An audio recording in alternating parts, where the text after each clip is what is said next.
सुभद्रा योजना रे आसीगला आवेदन करने पाई एसओपी एथिरे केउ माने आवेदन करिवे बा एथिरे केउ माने बाद पड़िबे एथिरे केते टंका मिलिबो कोन सब डॉक्यूमेंट लागिबो केबेठरो आवेदन करि परिबे एथिपई घोषणा कले मुख्यमंत्री मोहन चरण माझी एक बड़ अपडेट। आसंतु संपूर्ण विषय जानिबा कोन होची संपूर्ण अपडेट ता पूर्वरु वीडियो को गोटे निहाते लाइक कर दियंतु एवं चैनल को जदि प्रथम बार आछंती ताले एबे ही चैनल को सब्सक्राइब करी पाखर थिबा घंटी न दबे ऑल सेट कर दियंतु जहा द्वारा कि एई भली जेतले सरकार को तरफ नुवा नुवा अपडेट आसुची आपण माने सर्वप्रथम आम चैनल माध्यम देखा पाई परिबे। तेबे चलंतु सुभद्रा योजना नै कोन सब अपडेट रहिछि बा नुवा अपडेट रहिछि आसंतु जानिबा। देखंतु दर्शक बंधु ओडिसा रे बीजेपी सरकार गठन करिवा परे सबुटु अधिक चर्चा रे थिबा सुभद्रा योजना को नै आसीछि बड़ खबर। सुभद्रा योजना कार्यकारी करा जिबाकू घोषणा होइतिले मध्य एसओपी आसी नथिबा कारणरू सुभद्रा योजना लाभ केउ माने पाइबे एवं केमिति आवेदन करिवे ताहा जणा पडु नथिला। तेबे मुख्यमंत्री मोहन चरण माझी एही समस्या दूर करिसेंती जहा कि शुक्रवार दिन मुख्यमंत्री मोहन चरण माझी विधानसभा रे एही योजना को नै एक बड़ घोषणा करिसेंती। गत शुक्रवार दिन बसितिबा राज्य कैबिनेट बैठक रे सुभद्रा योजना रो एसओपी को अनुमोदन प्रदान करिया परे विधानसभा रे एहार नियमावली घोषणा करिसेंती मुख्यमंत्री मोहन चरण माझी।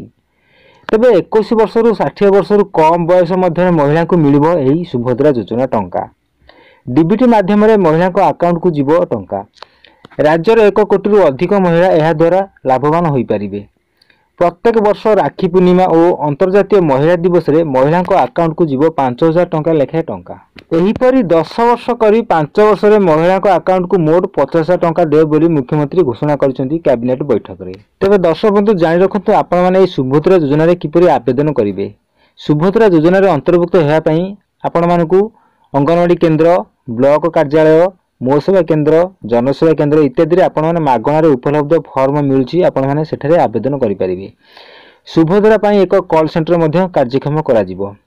यह कार्यकारिता एवं तदारख करियाकू महिला एवं शिशु विकास विभाग एक सुभद्रा समिति बा सोसाइटी गठन करा जिवो। तबे दर्शक बंधु जानि रखंतु एथिरे प्रति वर्ष महिला मानकू 10,000 लेखाए टंका मिलिबो जाकि प्रति वर्ष हिताधिकारी को राखी पूर्णिमा एवं अंतर्जातीय दिवस रे 5000 टंका लेखाए मिलिबो। अर्थात आपण मानकू राखी पूर्णिमा एवं अंतर्जातीय महिला दिवस रे 5000 टंका बा 10000 टंका मिलिबो बा प्रदान करा जिवो सरकार तरफ। तेबे जणे महिला 5 वर्ष रे मोट 50000 टंका पाई परिबे। एही सहायता राशि हिताधिकारी माने केवल आधार पेमेंट बीज सिस्टम माध्यम रे योग्य हिताधिकारी मानकू आधार द्वारा बा आधार सक्षम द्वारा डीबीडी माध्यम रे अकाउंट को सीधा सड़क आर्थिक सहायता पठा जिवो। ता सहित संगे संगे हिताधिकारी मानकू एक सुभद्रा डेबिट कार्ड मध्ये प्रदान करा जिवो। अन्यपटे डिजिटल कारोबार को प्रोत्साहित करिया पई राज्यर प्रत्येक पंचायत और सहरांचल रे सर्वाधिक परिमाण डिजिटल करिवार 100 जन हिताधिकारी को चिन्हट करा जिवो एवं अतिरिक्त 500 टंका प्रोत्साहन राशि दिया जिवो। तापर एक गुरुत्वपूर्ण कथा मध्ये जानि रखंतु एथिरे केई माने योजना रो बाद पड़िबे। तेज दर्शक बंधु निहत भाव जाणी रखु यही योजना बा सुभद्रा योजना के मैंने बाद पड़े।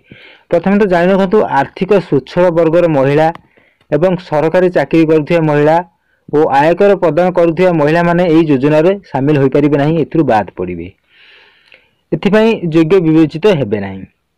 यह व्यतीत कौन सरकारी योजना रे मासिक 15,000 टंका किंबा आपण माने 18,000 टंका रु अधिक पाउथिले ताहले आपण माने एथिरे सुभद्रा योजना रे आपण माने अप्लाई करि परिबे नाही बा एथुरु आपण बाद पड़ी परंती। तेबे दर्शक बंधु ये थिला सुभद्रा योजना आसुथिबा एसओपी जहाँकि मुख्यमंत्री मोहन चरण माझी घोषणा करिसेंती।